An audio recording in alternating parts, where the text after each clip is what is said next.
Olá, meus amigos e minhas amigas, sejam todos muito bem-vindos aqui ao OndaCast, que é o podcast da Onda Autismo, onde estamos trazendo para vocês muitas informações sobre o transtorno de espectro autista, sobre a condição do autismo aqui pelo YouTube em formato de vídeo e também no nosso canal lá no Spotify.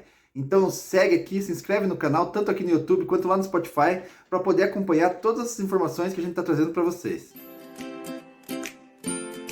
Você está ouvindo o OndaCast, o podcast da Onda Autismo sobre TEA, trazendo informação e entretenimento com respeito ao protagonismo e à representatividade.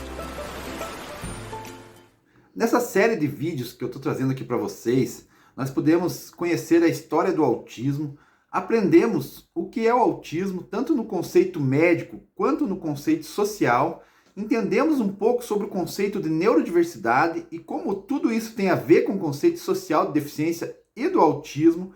Vimos alguns dos desafios que as pessoas autistas e seus familiares encontram, assim como os profissionais. Também pudemos entender quantas pessoas autistas existem no mundo. Falamos sobre o autismo ser uma deficiência e como essa deficiência se dá na relação das pessoas autistas com o mundo. E agora, nessa próxima parte, nós vamos ver como o autismo funciona para a pessoa, como que se dá para o indivíduo, como que ele sente o autismo, como que isso funciona dentro do seu organismo e nas suas vivências. Até agora, nós olhamos o autismo um pouco mais de fora. Entretanto, a partir daqui, nós vamos tentar entender mais o transtorno do espectro autista por dentro. E para começar a entender o autismo dessa maneira mais intrínseca, nós vamos entrar no nosso tema de hoje, que são as funções executivas. O que são essas funções executivas? Então, elas são nada mais que um conjunto de habilidades e que estão relacionadas diretamente com 3 pontos: os pensamentos, as ações e as emoções da pessoa. As funções executivas têm relação direta com comportamento e autonomia. Para a gente poder entender essas funções executivas, a gente precisa conhecer quais são essas habilidades que fazem parte dessas funções e como elas afetam as pessoas com transtorno de espectro autista, pois elas vão refletir diretamente nas atividades diárias e na aprendizagem desse indivíduo. Para começar a entender tudo isso, então, nós vamos falar do primeiro ponto, que é o controle. O controle tem a ver com a capacidade de iniciar alguma coisa, de persistir naquilo, também de se regular e de se autoavaliar. E a pessoa autista, por vezes, tem muita dificuldade nesses quesitos. É comum que as pessoas pensem que as pessoas autistas têm preguiça de fazer alguma coisa ou que elas não querem fazer essa coisa. Mas, na verdade, isso é uma dificuldade que a pessoa tem dessa habilidade. Ela sabe que tem que fazer, ela sabe que precisa fazer, mas mesmo assim tem uma imensa dificuldade de fazê-lo. Então, a gente não pode confundir que não é por falta de vontade, é por falta de habilidade ou por dificuldade nessa habilidade. Assim, dentro dessa habilidade, nós temos, por exemplo, o problema do controle inibitório para as pessoas autistas. Se uma pessoa que não tem esse problema com essa habilidade é provocada, por exemplo, ou é contrariada, ela consegue se regular para não reagir de uma maneira desproporcional. A pessoa autista, novamente falando, enfatizando, tem uma dificuldade com essa habilidade e algumas vezes acaba reagindo de maneira brusca ou impulsiva. Por exemplo, se alguém vê uma pessoa furar uma fila, óbvio que a pessoa fica nervosa, fica brava com aquilo, ninguém gosta disso, né? Mas a pessoa consegue se controlar, se acalmar e acaba ficando ali na sua. A pessoa autista é um pouco diferente. Numa mesma situação, ela também fica nervosa, também fica brava. Como eu disse, ninguém gosta de ver o outro furando a fila, né? Só que, muitas vezes, ela não consegue ficar quieta. Ela vai lá, se impõe, se posiciona, reclama, cobra com a outra pessoa, mesmo que ela não conheça outra pessoa, né? Nesse mesmo sentido, se alguém, por exemplo, organiza algo em uma ordem para ser executado e outra pessoa vem e tira dessa ordem, óbvio que a pessoa também não vai gostar, mas também consegue entender que aquilo não é um motivo, talvez, para uma reação muito exacerbada. A pessoa autista, muitas vezes, não vai aceitar tão bem isso a ponto de ter uma crise, de ter um descontrole. E isso fica, são alguns exemplos dessa função que a gente está tratando agora, do controle. Claro que cada pessoa é diferente da outra, e esses, como eu disse, são exemplos que eu estou dando de maneira prática aqui, para que todo mundo possa entender um pouco como é que isso funciona. Mas não quer dizer também que toda pessoa autista vai reagir da mesma maneira. Mas quando a gente observa em situações reais, ou quando eu exemplifico aqui em situações reais, fica mais fácil de compreender um pouco o contexto. Outro ponto que tem a ver com essas funções é a atenção. Essa é mais fácil de entender, né? A atenção é a capacidade de sustentar a atenção propriamente dita, de separar coisas que interessam e coisas que não interessam para a gente prestar atenção, de evitar distrações para que você possa prestar atenção em algo. E a pessoa autista, de novo, tem alguma dificuldade, principalmente no que diz respeito à atenção compartilhada. Nós vimos lá que uma das características do autismo são os interesses restritos, se vocês lembram lá dos critérios diagnósticos.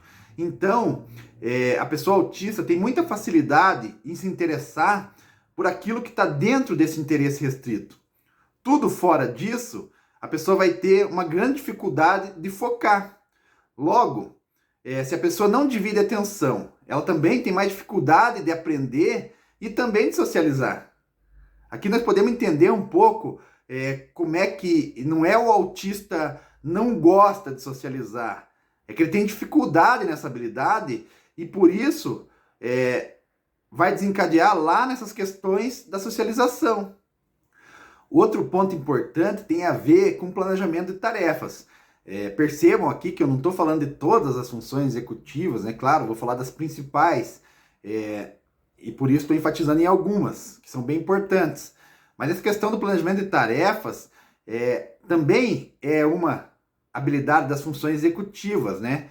Tem a ver com a metacognição, que tem a ver com a organização, com a sistematização, né? A gente já viu que as pessoas autistas gostam das coisas organizadas, dentro de um sistema, de uma ordem, inclusive que ela não gosta que seja alterada, né? E quando isso é alterado, isso tem a ver também com essa dificuldade na função executiva, onde a pessoa, como eu já disse anteriormente, acaba até se descontrolando por causa desse fator. Então isso também é uma dificuldade de função executiva. É importante que isso fique claro. Seguindo, a gente não pode deixar de falar da percepção. E aqui tem muito a ver com o sensorial. E no autismo, temos muitos problemas com essa questão sensorial, onde a pessoa autista apresenta tanto hiper ou hipossensibilidades sensoriais que vão acabar afetando essa percepção. Muitas vezes a pessoa autista não consegue sentir o frio ou o calor, ou perceber que está com frio ou com calor. Às vezes ela sente uma dor muito intensa, às vezes não sente uma dor, e isso também tem a ver com essa percepção. Ainda pode ter problemas relacionados à percepção com luzes, sons, cheiros, e até mesmo problemas de entender quando está com fome ou quando está com vontade de urinar, por exemplo, ou fazer outras necessidades básicas. Então essas são questões que para uma pessoa típica são instintivas, né? As pessoas percebem quando estão com frio, quando estão com fome, quando estão com calor. Para a pessoa autista não é tão simples assim, e também tem a ver com essas funções. E tudo isso tem a ver com essa falta ou com essa dificuldade de habilidade na percepção da pessoa autista. Só para vocês entenderem melhor, uma pessoa autista que tem uma percepção hipossensível à luz, por exemplo, ela vai buscar luzes que piscam, luzes fortes, luzes coloridas. Já uma pessoa autista hipersensível à luz, ela vai se incomodar com esses mesmos exemplos que eu dei, né? Vai se incomodar com uma luz mais forte, com uma luz piscando, vai ter que usar um óculos escuro para evitar a claridade, né?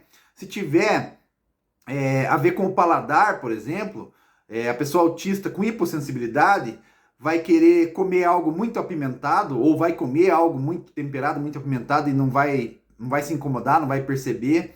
Já outra pessoa hipersensível, nesse mesmo quesito, vai ter que comer coisas mais neutras, né? Impedindo às vezes, inclusive, que ela se alimente de algo mais temperado, ou que expanda, né, o seu paladar, aí, que coma comidas diferentes, por exemplo. Aqui eu podia ficar falando das pessoas autistas, dando exemplos de hipersensibilidade ou de hipossensibilidade em todos os sentidos, né? Porque eles trabalham, essas e hipossensibilidades trabalham em todos os sentidos da pessoa autista. Mas acho que já deu para vocês entenderem o conceito do que eu estou falando. Outro ponto importante que nós temos relacionado às funções está relacionado à memória de trabalho, a ideação, raciocínio, dedução, tem a ver com planejamento e a finalização de tarefas.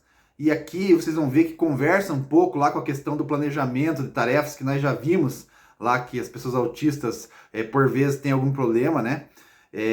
A gente tem ainda a habilidade de tomada de decisões, né? Que pode parecer algo simples, de novo, para uma pessoa típica, mas que para pessoas autistas vão apresentar aí alguma dificuldade quando envolve questões, por exemplo, com várias escolhas, né? Questões de escolhas múltiplas, o que pode parecer simples para qualquer pessoa, quando você pergunta, por exemplo, se você quer sorvete de banana ou quer sorvete de chocolate. Para a pessoa autista pode ser difícil decidir quando tem várias opções para escolher. Quando começa a dar muitas opções, aquilo mistura na cabeça da pessoa e ela simplesmente, muitas vezes, não consegue dar uma resposta. Então, se você perguntar, quer sorvete de banana? A pessoa fala sim ou fala não. Aí depois você pergunta, quer sorvete de chocolate? E a pessoa também vai responder sim ou não. Se você juntar tudo, começa a ficar difícil. E isso também é uma dificuldade na habilidade que a pessoa autista tem nas funções executivas. Ainda nós podemos citar como uma questão importante a questão da flexibilidade, que tem a ver com a alteração da conduta, mudança de estratégia e assim por diante. E nessa, a pessoa autista apresenta grande dificuldade. A pessoa dentro do espectro autista tem uma característica que é a rigidez. Rigidez comportamental, rigidez de pensamento, rigidez cognitiva. Uma pessoa autista tem muita dificuldade nessa habilidade e ela gosta que as coisas sejam sempre dentro de uma rotina. Na maioria das vezes, as pessoas autistas preferem que tudo seja do mesmo jeito, que tudo aconteça da mesma maneira.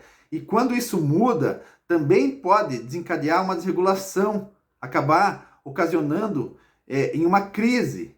E, de novo, não por falta de vontade, mas por falta de habilidade, a pessoa autista pode ter dificuldade em ver que as coisas podem ser feitas de maneira diferente, que não existe uma maneira apenas de realizar algo. Por fim, ainda temos um quesito relacionado à execução, que é uma habilidade importantíssima e que tem a ver com a finalização das tarefas. E nessa, a pessoa autista também apresenta muitas dificuldades. É muito comum ver que uma pessoa dentro do espectro autista se interesse por algo intensamente, inicie alguma tarefa relacionada a isso, mas quando esse interesse passa, ela não consegue finalizar essa tarefa. Lembra lá que eu falei do hiperfoco, dos interesses restritos e a dificuldade que a pessoa tem em expandir esses interesses quando algo não faz parte do seu foco de interesse. E pode acontecer que algo, por algum momento, faça parte desse interesse restrito e, de repente, deixe de fazer. E isso vai dificultar muito nessa questão da execução, na questão de finalizar uma tarefa iniciada. Porque se em algum momento aquilo deixar de fazer parte do interesse restrito da pessoa, ela vai ter grande dificuldade em finalizar aquilo. E, de novo, não por falta de vontade, por ser uma questão relacionada às funções executivas. Há uma dificuldade nas funções executivas. Esse é o ponto principal que a gente vem falando em todas essas questões aqui e que as pessoas, por vezes, confundem, achando que, como eu comecei minha fala, que o autista pode ser uma pessoa preguiçosa, que ela não quer realizar algo. E depois de analisar todos esses pontos, vocês conseguem perceber que não tem a ver com querer ou com preguiça. Tem a ver com questões intrínsecas à condição do autismo e como isso se manifesta nesse indivíduo. Para concluir sobre o tema que a gente trabalhou hoje, a gente pode perceber que podemos aprender duas coisas. A primeira é o que são essas habilidades nas funções executivas nos seres humanos. E a segunda, que ficou claro, é que a pessoa autista tem, na verdade, uma disfunção executiva. Ela tem problemas com essas habilidades que fazem parte da deficiência no autismo. E ainda temos uma boa notícia para concluir. É que essas habilidades podem ser treinadas e podem ser praticadas e ensinadas. Isso se faz dentro do tratamento do autismo, com as terapias, com os acompanhamentos psicológicos e todos os outros acompanhamentos que forem necessários. Então, é importante saber que isso faz parte do desenvolvimento da pessoa autista, mas que isso pode e deve ser trabalhado. Se você gostou desse nosso vídeo de hoje, se você já gostou do assunto que a gente tratou hoje, se você já tinha visto sobre esse assunto, comente aí. Se você nunca tinha ouvido falar, também pode deixar seu comentário, sua pergunta aí abaixo do vídeo. Mande pra gente suas dúvidas, curta esse vídeo, não se esquece de se inscrever no canal para você não perder os próximos assuntos que vão ser também muito interessantes em relação aqui ao transtorno do espectro autista e da existência da pessoa autista no mundo. Até o próximo, pessoal, e obrigado.